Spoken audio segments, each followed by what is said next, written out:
Hi, hello, and welcome to Shankar IAS Academy's daily current affairs analysis. And today's date is 22/2/2026. Please like, comment, share, and subscribe to our YouTube channel and hit on the bell icon if you want to receive instant updates and notifications. And there's a small announcement again regarding the prelims fitness test series, the pre-fit test series. You have about 54 tests and it starts on 20th of February 2026. And there's a number 90031 90030. For more information, you can contact this number and we'll see the reflections. There are about 31 questions from the pre-fit test series which were reflected last year, and the direct reflection is about 20 questions and the partial reflection is about 11 questions. With this, we move to the topics for the day. So, the first topic is the employment and education gap and how the government budget is trying to fulfill this norm. The second is about the death penalty and the rarest of rare doctrine and how it helps in reducing or commuting the sentences. The third is about bonded laborers, and it is the 50th year of the implementation of Abolition of Bonded Laborers Act. And the fourth is about the increasing health expenditure and the challenges that the health insurance officials and the health insurance sector faces.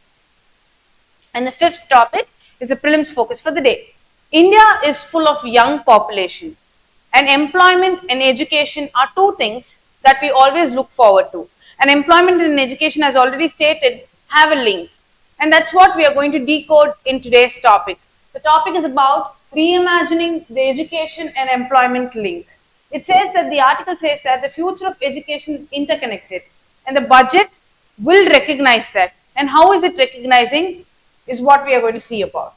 So, the context. When you are very, very young, or let's take 10 years back, what was the old model? You get a degree, your family would have told you, in 10th if you get good marks, then your life is settled. In 12th if you get good marks, your life is settled. And then when you go to college, they'd say if you get a good job, your life is settled.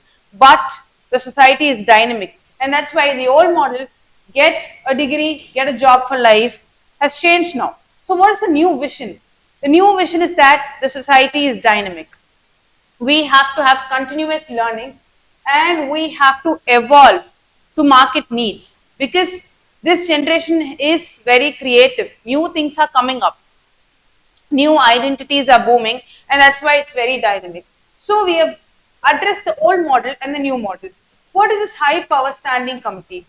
So the government has recognized that the society is dynamic. So they have come up with one important thing, the Education to Employment and Enterprise Committee. This will specifically look at how the society is evolving. And today's topic of the day is about AI. It's not about only today, but for a particular span of time, we have been talking a lot about AI, and the AI summit is also going on. So the AI and emerging technologies will change the job market. So to analyze that and create more jobs, this particular committee will be steamed. What is the committee? The Education to Employment and Enterprise Committee. Now, the interdisciplinary learning, the Nalanda vision. What does it have to do with Nalanda and how it is interdisciplinary? The first point is holistic skills. See, in AI-driven world, today's world is very AI-driven, and humanity and human-centric approach is declining. So, human values, where does it come across? It comes across in critical thinking, in creativity, and in ethical judgment. So, interdisciplinary learning is very, very important. When you're learning something about governance, you need ethics in governance. When you're learning something about society, you need psychology in society. When you're learning something about engineering, you need ethics there. Science, you need philosophy there. So holistic skills, not just one discipline, but a combined discipline is very, very necessary. So the second is about design education. To strengthen the creative sector, because today's world is driven by social media and creativity and brand management, brand strategy. So creative sector, to enhance it, a new campus for designing, that is the National Institute for Design, will be there in the eastern part of India, in eastern India. Proposedly it's in Assam, but it's not confirmed yet. So it will be in the eastern part of India, because in the Indian government wants to develop also the eastern part of India. That's why this is in East India. Next, the strategic infrastructure in university townships. The university township. The government supports a few states. For what? In setting up 5 integrated university townships. And the university townships that are integrated will have logistical corridors and industrial corridors. It will be close to that, so that you will have research labs, you will have universities, you will have skill centers closer to the industry. So we will all remember our schools where our computer labs were very close to the computer classroom. So it was easy access, and that's what the government is also trying to do. It's trying to bridge the research facilities, it's trying to bring us closer to what we want in a practical way of learning.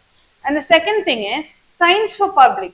See, investments in the sector of science, that is in telescopes, infrastructure such as National Large Telescope and modern planetariums. Every one of us in school would have gone to a planetarium to see the planets. So a modern planetarium, it aims to popularize science in this way. So similar to when we all felt a lot of patriotism when Chandrayaan was launched.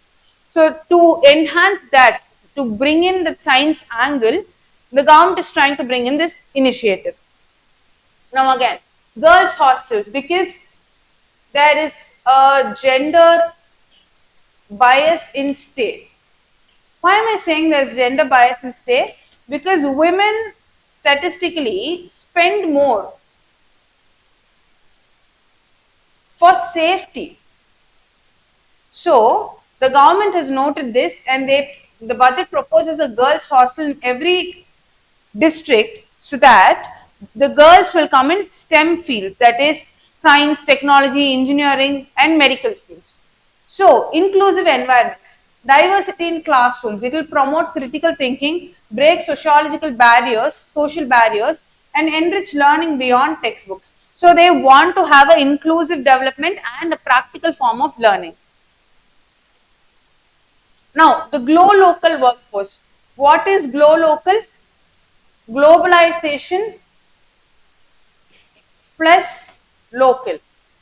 The strategic location is that it's set up near industrial and logistic corridors. Already we have seen this. Why? So economics and academics.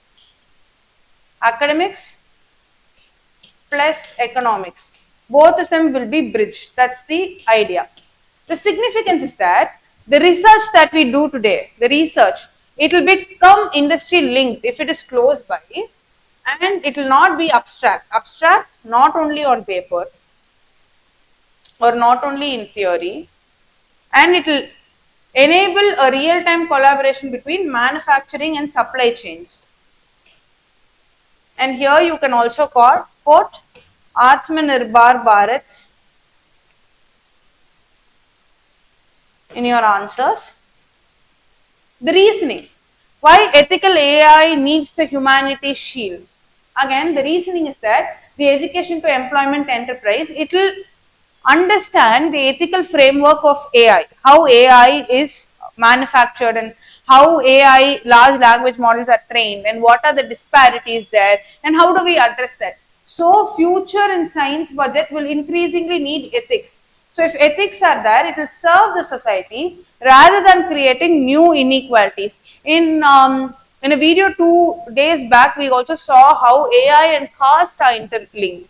And in another video, we saw how AI is human's intellectual slave. And in another video, we saw about how AI is increasingly people pleasing. So there are a lot of angles. So the ethical angles that we see, and the black box syndrome, everything should be addressed, and that's why this committee is trying to unravel this.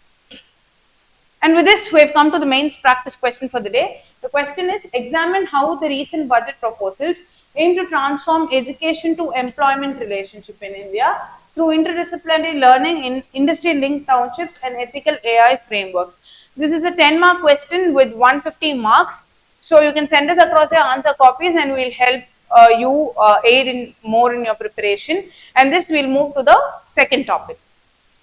So today's second topic of the day is about the rarest of rare doctrine. What is the rarest of rare doctrine and where is it applied? Let's decode.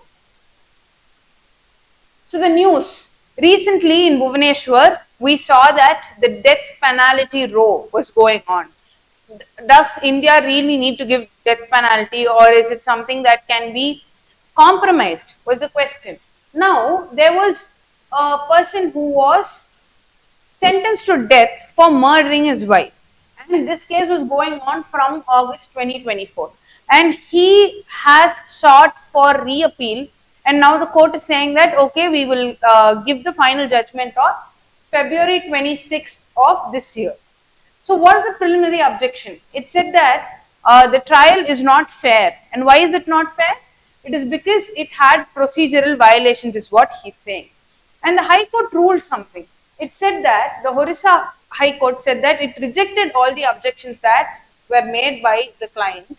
And it said that no prejudice was caused and what crime happened is a crime. But what is the ambiguity here? It is that the man did not have any preemptive mode. It was a circumstantial evidence. So, when you have a circumstantial evidence and it's not a pre-planned murder, should this person be given jail time or should this person be given death penalty is a question here. The next step is that the case is to be heard on merits and to confirm. Next is, will this case be commuted or will this overturn the death sentence is a question.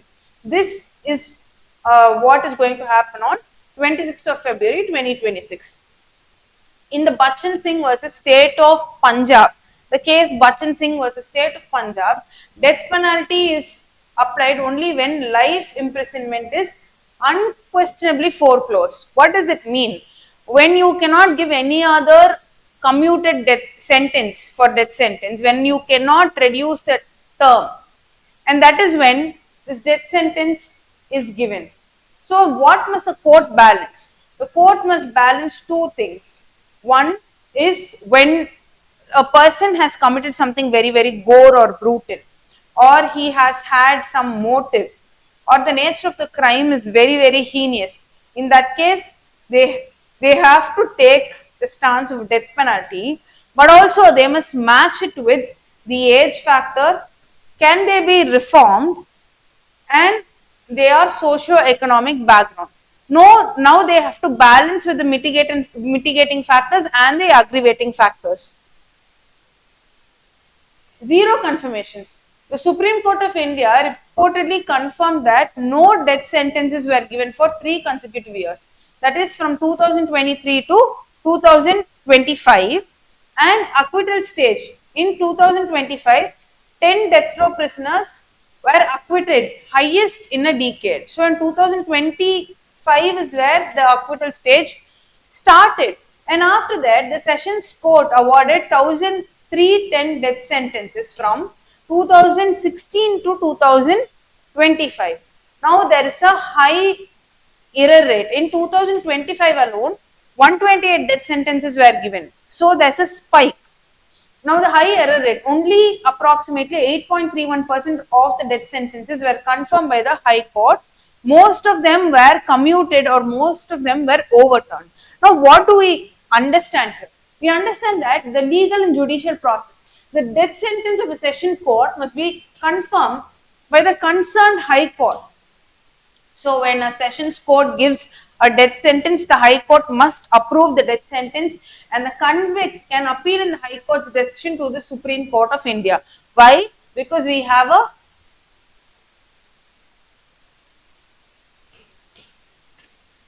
integrated judiciary. If upheld, the convict may file a review petition. What does it mean? The review petition is nothing but reviewing. That is, the court is allowed to review its decision, and in case of death penalty, death cases, the court will review what it is, its decision is still the same, or if it wants to change the decision, it will review it. And curative petition, in the curative petition, it will give the final remedy. It will say this is what we are going to do. After the review petition comes the curative petition. So if the review petition, again, the review is also the same, the final binding factor is the curative petition. Now the executive clemency under Article 72, we all know that the president has pardoning power. So in the pardoning power, he can grant pardon or commute the sentence, or he can still not say anything about it and he can go for the execution of the person. Now, Bharatiya Nyaya Sanhita 2023, it replaced the IPC and it retained the death penalty for approximately 14 categories. It not approximately, it had 14 categories of crime, and the death penalty was given. It expanded its scope to include offences like rape of a minor and mob lynching. In such cases, they were to be given death penalty. Now, the global trend, over 140 countries have abolished death penalty in law or practice. And there's a diplomatic friction. What is the diplomatic friction? See, a lot of countries have abolished death penalty. But in about 140 countries, the death penalty has been abolished, but India has retained death penalty. And it complicates the extradition treaties. What does extradition treaty mean? So, say I'm a person A, I've committed a crime and I have flown to country B. Now, according to the extradition treaty, the person will be considered a criminal in both jurisdictions, in country A and in country B, and they will extradite the suspects if they face the gallows.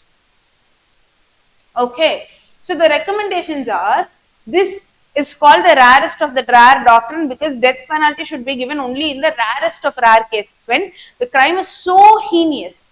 And this is taken from the Bachchan Singh versus State of Punjab, and to reduce inconsistency.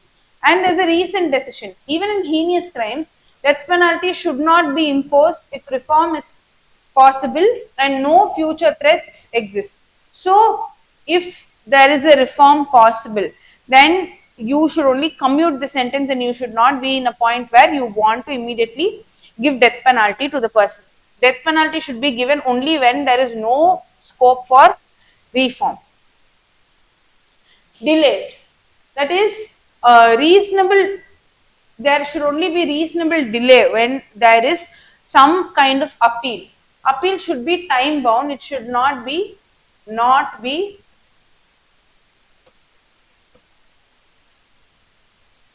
timeless. No haste and ensure proportionality. Capital punishment must be imposed very cautiously, and for the gravest of offences, ensuring punishment should match the severity of crime. Here you can put the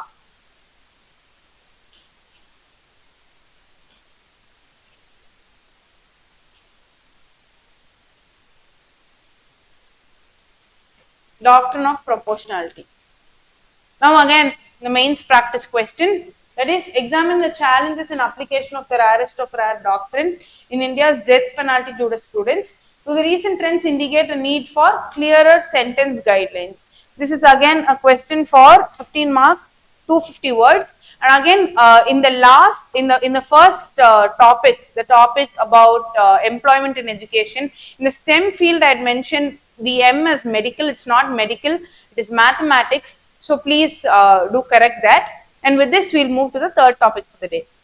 So the next topic of the day is about bonded laborers and their law versus their ground reality. So there's a temporary relief for the bonded laborers, and it has been 50 years since the landmark judgment was formulated to end bonded labor in India. So this is something significant for the prelims point of view, and we have to see that how effective this is, and are the bondage laborers officially rescued, are they rehabilitated, is the question here.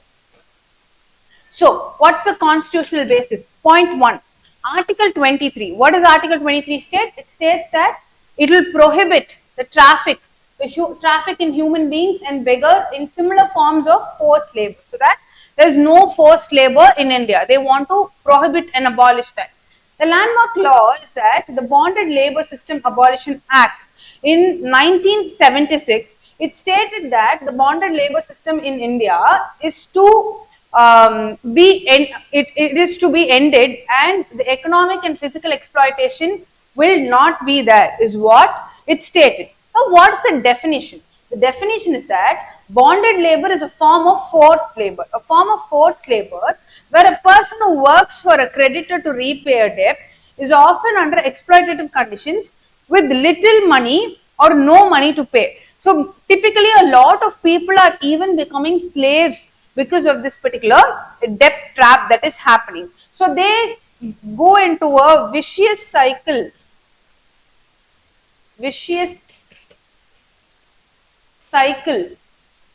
of poverty. The key authorities. First one is the district magistrate. The district magistrate is the one who is responsible for the identification, for the release, and for the rehabilitation. Identification, release, and rehabilitation of the bonded laborers.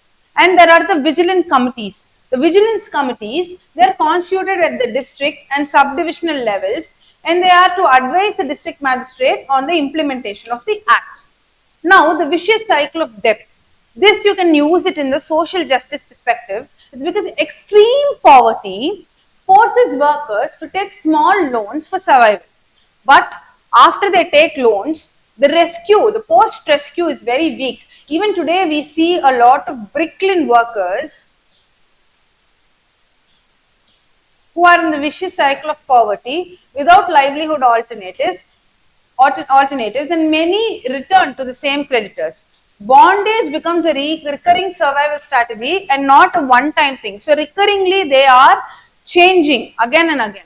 So now the implementation gaps. Underreporting. Many districts, they say that we do not have any cases as such because they will have to face the rehabilitation cost. To cut down the cost, they are actually saying 0 cases. And there is also a rehabilitation delay. Why is this happening? Because the central schemes, when delayed, they leave freed laborers also in a chance to re-exploitation because they do not have money, because they do not have financial aid. They will again go and borrow to somebody, and when they borrow to somebody, it will again become a point where they are exploited again. So the bonded labor is linked to seasonal migration. The case studies from Odisha. Seasonal migration, that is bricklins, agriculture, they are seasonally working in this particular angle because when there is a need for agricultural laborers, when there is a need for bricklin workers in a particular season, then the bonded laborers are in the seasonal migration to this particular profession. And the migrant families, when they come here, they do not have any access to welfare schemes and they are increasingly dependent on contractors. So the act will abolish the bondage legally, but poverty, migration, and poor rehabilitation will weaken the real world impact. Now the education gap. You see the children of the bondage laborers, they do not get adequate education. So keeping them in low skill and formal work, perpetuating debt cycles, weakening the impact of bonded system is there. And that's why the abolition of this particular Bonded Labor Act came in 1976. And the AI divide, it shows growth benefits in the formal sectors, but bonded labor persists in the informal economy. So the inequality gap will always be widening with respect to the formal sectors and the informal sectors. And now we've come to the prelims practice question for the day. With reference to Bonded Labor System Abolition Act 1976, consider the following statements. The Act abolishes the bonded labor system and extinguishes any bonded debt. True. Financial assistance to release bonded laborers is provided under Centre Sector Scheme of the Union Government. Yes. The Act applies only to agricultural laborers and not other sectors of informal economy. It applies to whole of informal economy.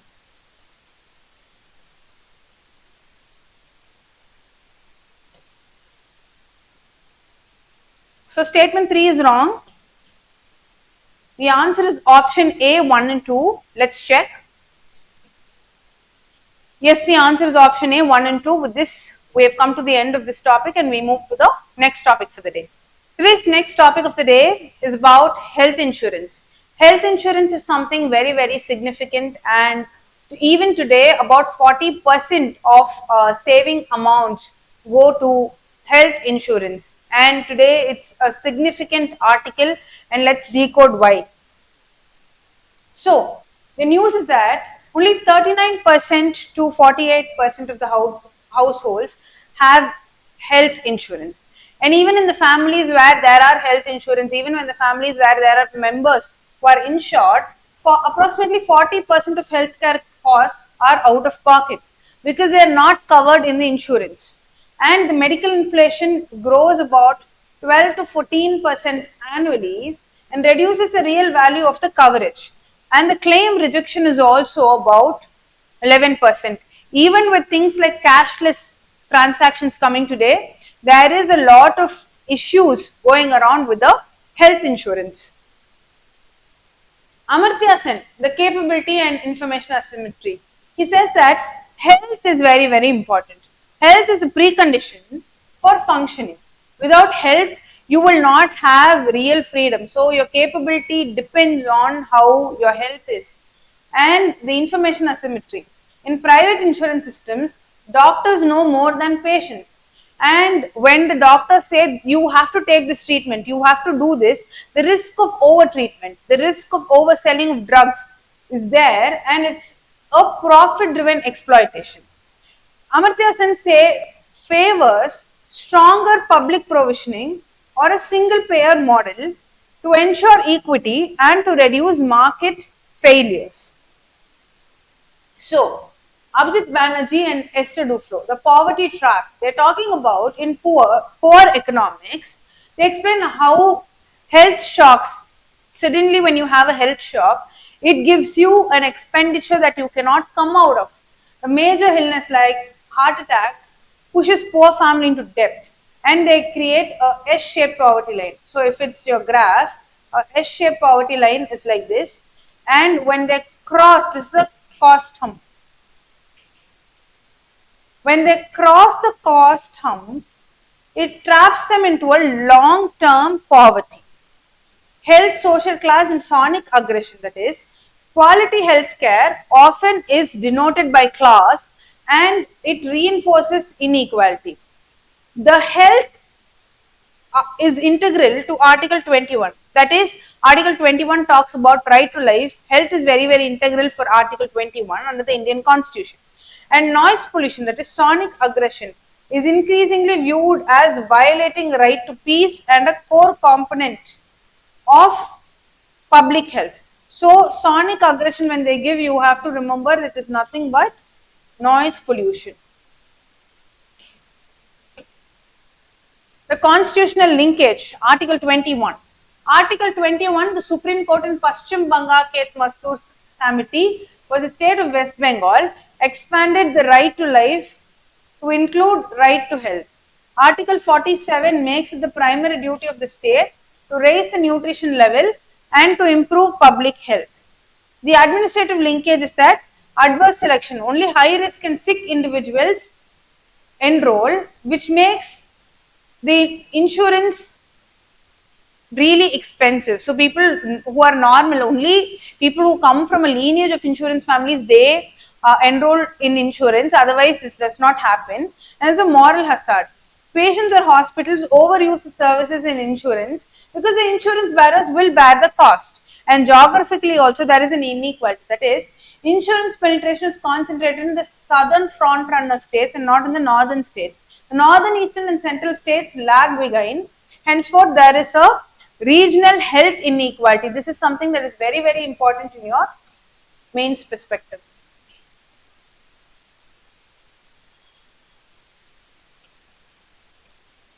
So, the Boye Committee of 1946 is primarily associated with which of the following sectors? Education, public health, transportation, agriculture. So, Boye Committee, we all know, is associated with public health. Let's check. Yes, the answer is Boye Committee is associated with public health. So, with this, we have come to the end of this topic and we move to the next topic of the day. So, we have come to the prelims focus for the day, and the first topic is about All India Official Language Conference. This is held at Agartala, the International Indoor Exhibition Center. That's where the exact location is. It's organized by the Department of Official Language in the Ministry of Home Affairs. The objective is that it wants to promote the implementation of Hindi as the official language and facilitate the exchange of best practices among the governmental bodies. Next is the circular economy. We all know that circular economy is very, very integral for sustainability, and in circular economy, it's guided by the principle of reduce, reuse, recycle, refurbish, and recover and repair. This ensures that the materials remain productive for use and it is for an extended period.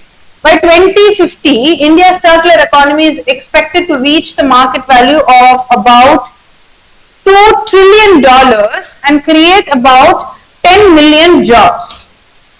This is a circular economy approach: reduce, reuse, recycle, refurbish, recover and repair.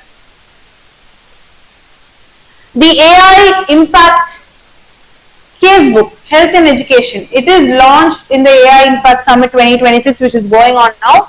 It's prepared by the Ministry of Health and Family Welfare and the Ministry of Skill Development and Entrepreneurship and India AI Mission. Partners are World Health Organization and Center Square Foundation.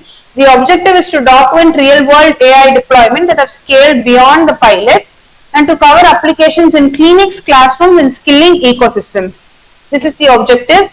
With reference to AI Impact Casebooks launched at the AI Impact Summit, consider the following statements. It was prepared jointly by the Ministry of Health and Family Welfare and the Ministry of Skill Development and Entrepreneurship. Yes, it focuses exclusively on AI deployment in tertiary hospitals and higher education institutions. No, it's not very exclusive. So, statement 2 should be wrong. The answer should be 1 only. Let's check. Yes, the answer is 1 only. With this, we have come to the end of the prelims focus for the day. Please like, comment, share and subscribe to our YouTube channel, and thank you for watching today's video.